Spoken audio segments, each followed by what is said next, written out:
À la veille de la Première Guerre mondiale, l'art populaire de la civilisation paysanne bretonne est à son apogée et joue un rôle important à chaque moment du quotidien. Mais un nouveau modèle de société commence à imposer ses valeurs aux populations rurales. La modernisation de l'agriculture transforme peu à peu les travaux de la ferme. Les occasions de fête se font plus rares. Progressivement, l'exode rural et l'école fragilisent et dévalorisent les modes d'expression traditionnels. La langue, bien sûr, mais aussi le chant breton, la musique, le costume et l'ensemble des coutumes paysannes. Le tourisme, qui se développe sur le littoral, accélère lui aussi la mutation en cours. Mais c'est la guerre 14, où plus de 100 000 Bretons laissent leur vie, qui va marquer une véritable rupture dans le mode de vie paysan. Elle est un moment charnière dans le déclin de cette société rurale, et naturellement de sa musique. Quand on parle de musique, on ne peut pas séparer la musique du reste de la société. Donc quand la musique traditionnelle s'en va, le reste s'en va aussi. Les folkloristes s'en rendent compte. Loïs Herrieux, par exemple, qui est un grand folkloriste vannetais, écrit en 1914 qu'il ne faut pas laisser partir le biniou, parce qu'après le biniou, le costume s'en ira, après le costume, ce sera la langue, et les Bretons deviendront français. Et il termine en disant « Plaise à Dieu que ça n'arrive jamais ».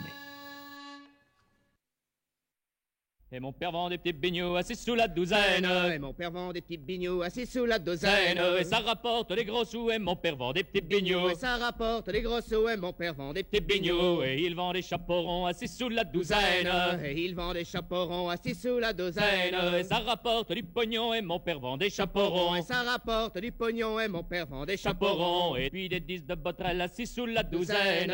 Et puis des 10 de Botrel assis sous la douzaine. Et enroulé d'une crêpe dentelle, il vend des 10 de Botrel. Enroulé d'une crêpe dentelle, il vend des 10 de Botrel. Il vend tout ça aux touristes assis sous la douzaine.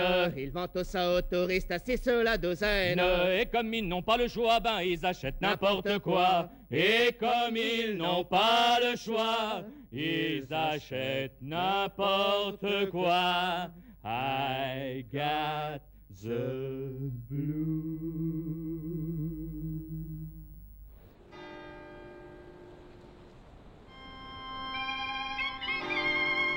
Au sortir de la guerre de 14, un grand nombre de sonneurs sont morts. Une portion de la population jeune est partie. Donc, au retour au pays, déjà des musiciens ont disparu. Mais non seulement des musiciens ont disparu, mais les musiciens survivants ont côtoyé d'autres personnes, d'autres régions de France, ont côtoyé d'autres cultures, et au retour au pays, en fait, ont parfois envie de s'émanciper de leur culture d'origine.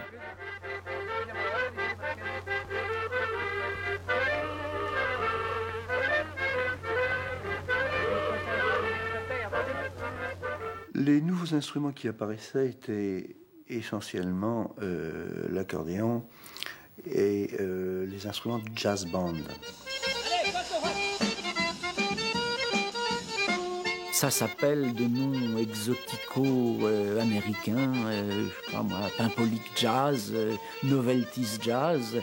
Et c'est très influencé par le prestige de ce qu'on imagine l'Amérique à travers les quelques soldats américains rencontrés pendant la guerre 14. Je me souviens, étant jeune et commençant à sonner, on disait ceci et qui m'avait frappé. Bon, les bignous, arrêtez maintenant, place à la musique. Et la musique, c'était un accordéon et un saxophoniste, mais affreux, qui jouaient certainement moins bien que nous ne sonnions du biniou et de la bombarde. Mais ça, c'était la musique. Parce que la musique traditionnelle, c'était pas la musique. Ça faisait partie des meubles. La musique, c'est ce qui venait d'ailleurs. Je sais que quelquefois, on faisait une danse bretonne quand même dans un bal. Des chanteurs de corna discante pouvaient se mettre à chanter au milieu d'un bal, à côté du foxtrot et puis de la valse ou du tango, par exemple. On ne peut pas dire qu'on n'aime pas chanter en breton, mais on aime mieux chanter les chansons nouvelles. Donc les uns passent par-dessus les autres. L'enseignement et l'école ont certainement été un des facteurs essentiels du déclin de la chanson par justement l'interdiction de la langue. Moi, j'étais assez puni comme ça parce qu'on avait des verbes à faire. Je parlerai plus breton, tu ne parleras plus breton. Non, ça finissait pas. mais quand même la vieille grand-mère ou le vieux grand-père qui, au mariage, devait quand même chanter pour sa petite fille ou son petit-fils qui se mariait ce jour-là, ne pouvait chanter qu'en breton s'il savait que le breton. L'arrivée de la radio, l'arrivée des disques ont contribué à faire que la matière bretonne a périclité à partir de ce moment-là beaucoup plus rapidement. Tout était à mettre dans le même sac, tout ce qui était breton, tout ce qui avait une dimension populaire et paysanne était par définition à rejeter. Entre les deux guerres, il n'y avait plus en Bretagne qu'une centaine de sonneurs, de moins en moins demandés, ou quand ils étaient demandés, c'était pour se produire devant les touristes.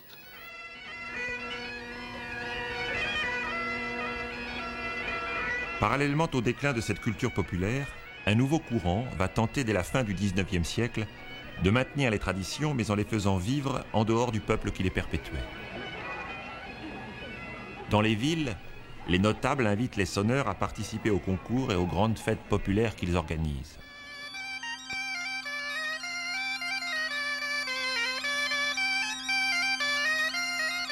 Désormais, les joueurs de biniou et de bombarde font partie du spectacle et sont autant donnés à voir qu'à entendre.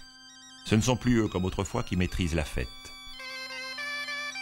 Le jeune mouvement régionaliste, composé de ces notables et d'ecclésiastiques, a pour souci de préserver l'image d'une Bretagne éternelle, mythique, et par là même de contrecarrer l'évolution économique, sociale et culturelle qui se dessine.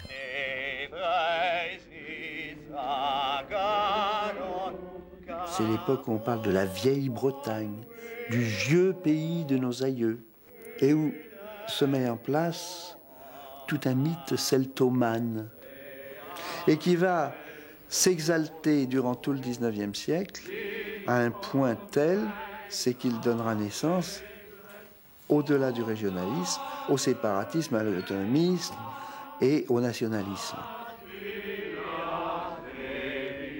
L'Union régionaliste bretonne, les premiers mouvements politiques, s'emparent du biniou comme symbole de la Bretagne, en délaissant tous les autres instruments qui pouvaient exister. Et en même temps que ces concours de biniou se créent les premières fêtes.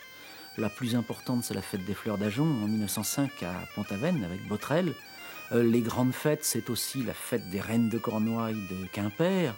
On en trouvera dans toute la Bretagne, de Rennes à Guérande, en passant surtout par la Cornouaille, qui était à la fois un endroit où il y avait de beaux costumes, beaucoup de biniou et beaucoup de touristes. Et pour répondre à la demande, se créent des groupes un peu informels qui seront les futurs cercles celtiques.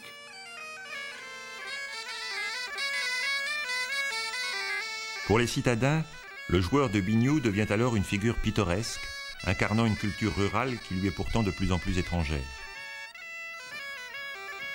Symbolisant l'identité bretonne, il contribue à forger l'image d'une musique figée, exotique, folklorique.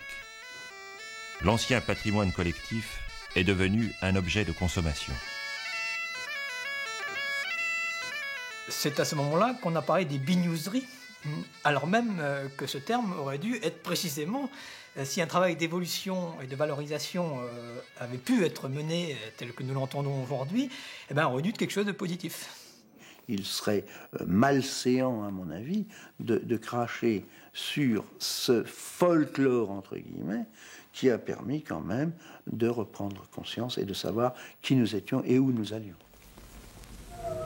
Le Blunbrug glorifie nos saints fondateurs, nos héros celtes et le peuple breton.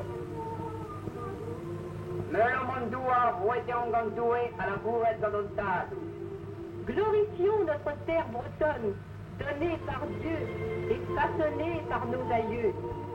À la veille de la Seconde Guerre mondiale, en Bretagne, les mouvements folkloriques et régionalistes se portent bien et sont particulièrement populaires. Dans le même esprit, l'action du Blunbrug, Fleur de Bruyère, mouvement culturel catholique et traditionnaliste fondé par l'abbé Jean-Marie Perrotte, œuvre depuis 1905 pour offrir l'image de cette Bretagne éternelle et mythique, attachée aux vraies valeurs, celles de la terre et du monde paysan. Le grain doré tombe dans le sillon. Demain, frère, belle sera la moisson. En 1940, cela ne déplaira pas au maréchal Pétain. Pendant l'occupation, en effet, Vichy, pour des raisons idéologiques, tente d'intégrer ce folklore dans un projet culturel en mythifiant ses valeurs paysannes. Attachement à la terre, artisanat, promotion de la province.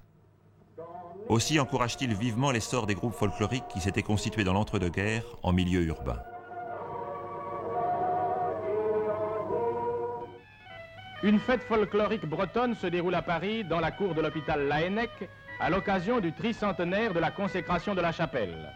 Au son des binious, bigoudaines et filles de Quimperlé dansent la ridée dans la cour du vieil hôpital, qui porte le nom d'un grand breton, le professeur Laennec, inventeur de l'auscultation. Je pense que les Bretons, comme les Auvergnats, les Bourguignons, les Normands, ont chanté « Maréchal, nous voilà », comme 80% des Français à l'époque. Mais vous savez, quand on supprime les valeurs de la République, par quoi les remplace-t-on ? Le folklore retrouve sa dimension folklorique. À la sortie de la guerre, le contexte n'est pas facile pour les militants politiques et culturels bretons. Certains ont collaboré. L'épuration a laissé des traces douloureuses.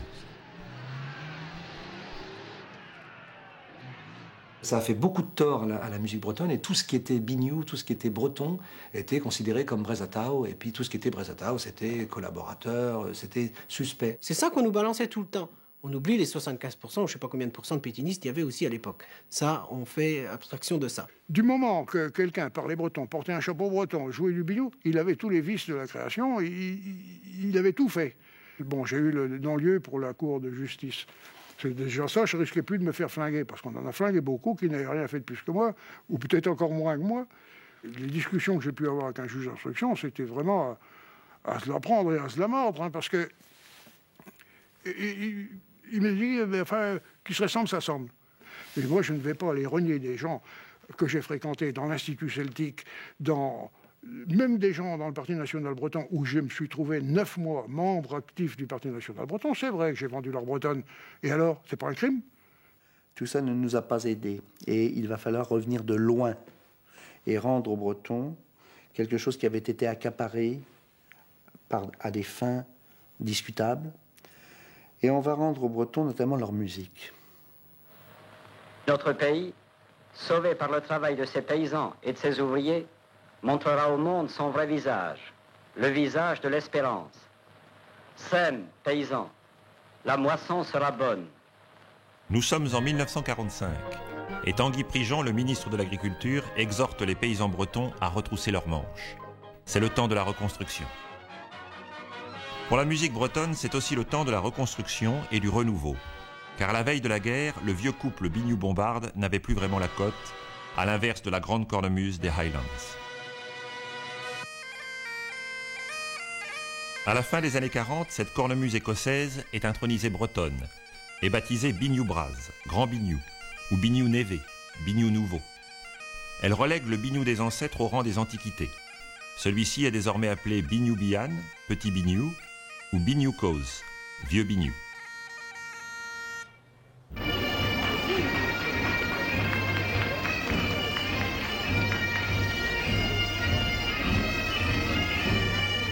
Pour comprendre le raz-de-marée des bagpipes en terre bretonne, il faut remonter au début des années 30, à la création de la KAV, la première association pour la promotion de la cornemuse et de la bombarde, par une petite équipe fréquentant le Cercle celtique de Paris.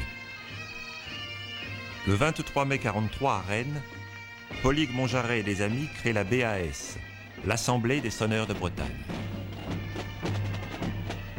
À l'instar du pipe band écossais, ils inventent le bagad, un orchestre breton composé de bombardes, de cornemuses et de percussions. Ce bagad est en réalité plus qu'un simple ensemble musical. Il doit être le lieu privilégié de la transmission, de la propagation et de l'évolution de la culture bretonne. Il s'agit de former des musiciens qui soient aussi des militants culturels.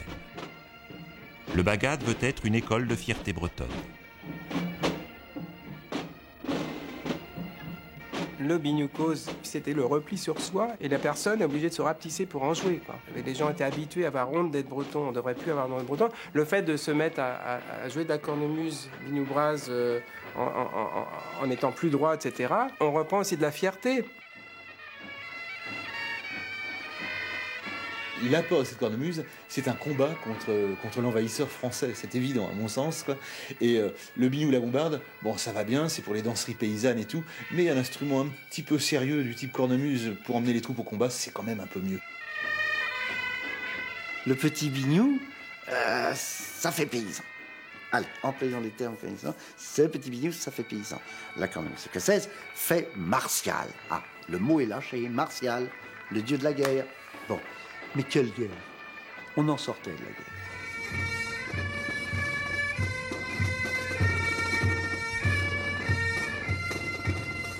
C'est le seul endroit où j'ai vu des vieux matelots, des vieux marins de l'État, là, vous savez, les vieux retraités de la marine, des ponts et chaussées, des phares et balises, qui pleuraient au passage des bagades, au passage de ce boucan atroce. Ils pleuraient. Pourquoi? Parce qu'ils voyaient devant eux une jeunesse qui se tenait droite, qui avait de l'allure, et ils retrouvaient toute une fierté.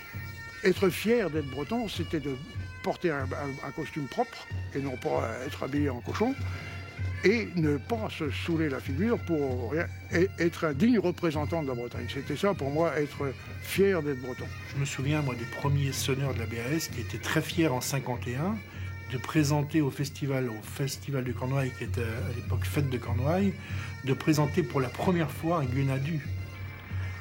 Le porte-drapeau était plus applaudi que les musiciens.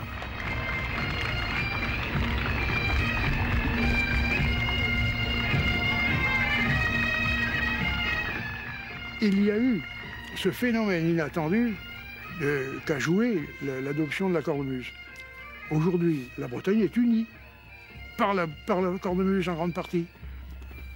Les Bretonnants n'ont jamais considéré que s'il n'y avait pas eu de Pays Gallo, il y a belle lurette qu'on ne parlerait plus breton.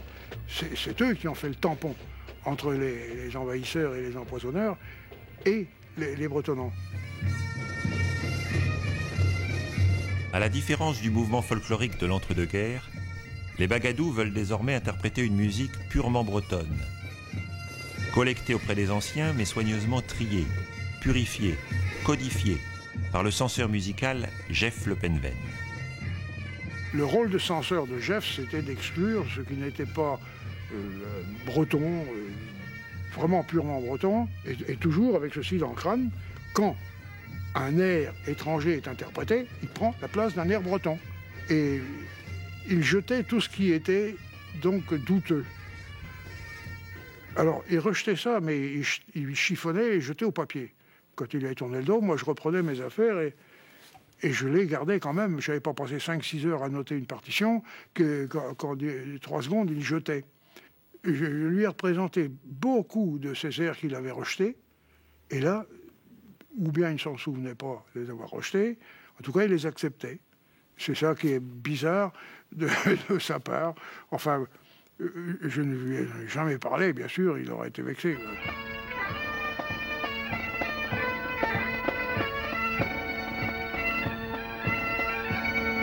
C'est une musique très lisse, très polissée, où tout le monde joue la même chose en même temps. C'est quand même l'antithèse de la musique un peu sauvage et très libre des sonneurs locaux.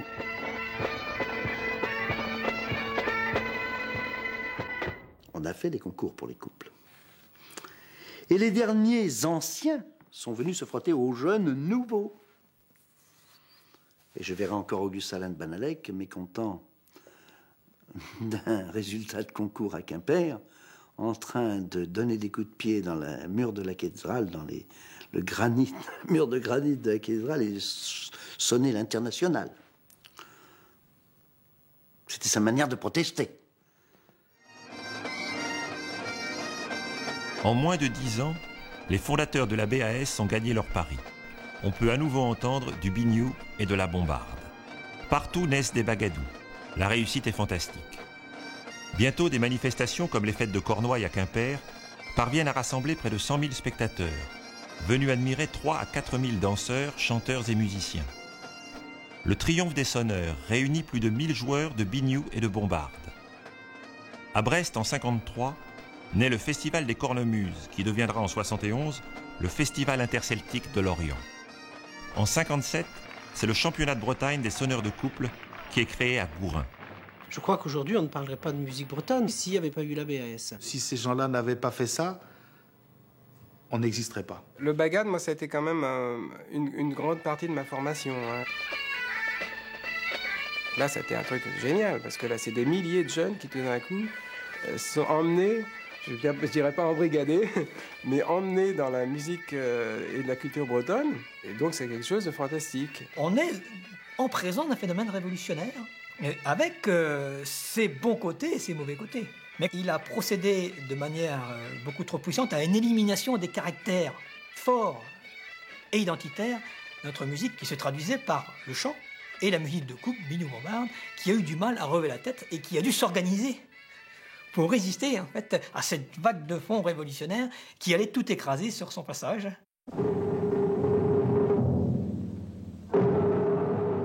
Désormais, cette nouvelle culture populaire bretonne est largement mise en valeur dans les journaux locaux. En 1964, quand la télévision régionale arrive, c'est évidemment au son du bagad.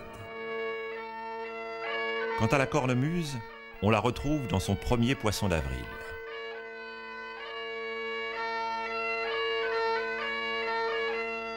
En fait, quel est le nom de cet étrange instrument que vous avez? Ça s'appelle la cornemuse à gaz. Quels sont les avantages de cet instrument? Ça a pas mal d'avantages, vu que le bourdon est quand même assez réduit. Ça permet de passer sous les portes et c'est moins encombrant. Et ça me permet aussi en même temps de chanter et de fumer la cigarette au besoin.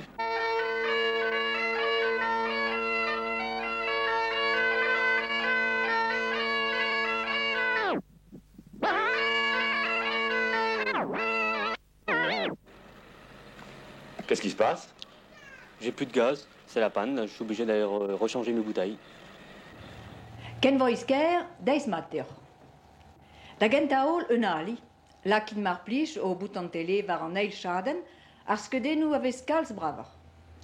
Re anor boaz da kemer pers festounons, a war mat piou e an den en eus laket e boan da sevel an abadenu danse endro, a darei yoan o c'hoant da fondazan salive da hula regoz chomet ganto diviskerskan. Pa mo lavar e deoc'h eo an deise eus poulaouen, e oe format e momokoms eus Lois Ropars. An aveze doch Lois Ropars evit bez ar pod o deus ad savet ar festounoz am eurvo. Pegoul se o deud ar zonj sa en o pen. Pel zo e deud ar zonj, justu war l'er ar brezel, med musket gret konkourio ken oa deud ar bla espev ar ganterkan. Konkourio de laket en dut den am domet adar e deus ar hanag an diskan. Ja.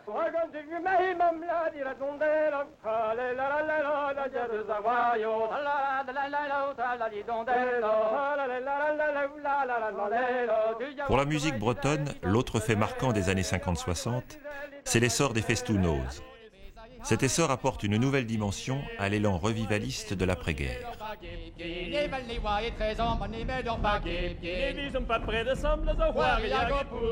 En 1954, Lois Ropars dirige le cercle celtique de Poulaouen. Il y organise un concours de cornes à discand où pour la première fois, les deux chanteurs quittent la danse, s'installent sur un podium et se servent d'un micro. C'est le renouveau du fest-noz. Le premier concours auquel j'ai assisté comme juge, c'était en effet à Poulaouen. Et la chose curieuse, c'est qu'il y a des gens dans la salle qui se sont mis à danser, dans le fond, entre eux, pas beaucoup. La fois suivante, il y en avait un peu plus. Et puis à la fin, c'est toute la salle qui dansait. Et là, on a viré la crêpe, on a changé la formule.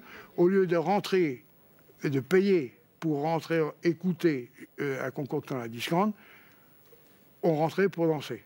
A pemes kleen war firsdans on net du stu. Mes don laket de zansal de gento hag de ganan ziski kan, ziski yo. Cette musique traditionnelle était toujours dans les mémoires.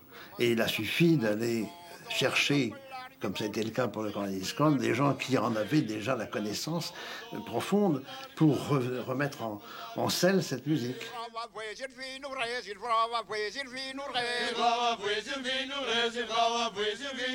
Pour la première fois, il apparaît possible de réintégrer une partie de l'héritage culturel dans la vie quotidienne de la jeune société urbaine bretonne. On est loin des fêtes et des spectacles folkloriques. Après la Haute-Cornouaille, ces festounos gagnent la ville. À Quimper en 58, où a lieu le premier fest-noz urbain, et aux fêtes de Cornouailles en 64. Ce qui est très intéressant dans cette vague, que j'appelle la vague Gros Pars, si vous permettez, c'est qu'elle a eu une ampleur et une induction absolument phénoménale qui s'est traduite par l'appropriation collective et populaire de ce qui était jusqu'à ce moment-là, et depuis le début du siècle, l'apanage des autorités culturelles et politiques. Aux approches des années 70, ces festounos deviennent une véritable mode. La Bretagne est en effervescence, et ces bals provoquent un engouement populaire massif qui dépasse les limites du pays. Ils prennent alors une dimension politique liée à la revendication culturelle régionale. C'est l'occasion de s'affirmer breton. C'est ainsi que la musique bretonne entre de plein pied dans l'après 68 et ses revendications sociales, politiques, écologiques, identitaires. La voilà la blanche hermine, vive la mouette et la son. La voilà la blanche hermine, vive Fougère et Clisson. Au cœur de cette contestation de la société, un second revivalisme est en vue. Nous sommes en 69 et la télévision nationale pressent le phénomène en rendant ici visite aux sœurs Guadec. Ici, à Kervaton, la récolte des pommes de terre est terminée. Mesdames, vous êtes en train de prendre votre repas du soir. Maintenant, tout à l'heure, je crois, vous vous rendez à un fest-noz. Oui. C'est loin d'ici? Oh non, pas tellement. À combien à peu près? Oh, 1 kilomètre. 1 kilomètre, À pas peu plus. près, oui. Et qu'est-ce que vous allez faire à ce fest-noz? Ben, on va danser et puis on va chanter. Ça dure longtemps? On fait presque toute la nuit des fois. Presque toute la nuit, et vous n'êtes pas fatigué après une journée de travail? Non, même quand on est fatigué, on chante quand même. Ça défatigue. Ça défatigue. Ceux qui chantent, c'est surtout les vieux. Ah oui, oui. Les jeunes? Les jeunes commencent à faire aussi maintenant, à la fin de la fest-noz, quoi. Oui. Oui, allez, comment on dit? Je sais pas, comment on dit? De la pousse-noz. Les oiseaux de nuit, je crois bien qu'on a nommé un tas de jeunes gens là. Bon, on va débarrasser la table et puis on va se préparer pour la fest-noz. Allez, vas-y là. Puisque nous sommes admis dans ce cercle, allons en commun de la simple habitation au rendez-vous joyeux à la mairie.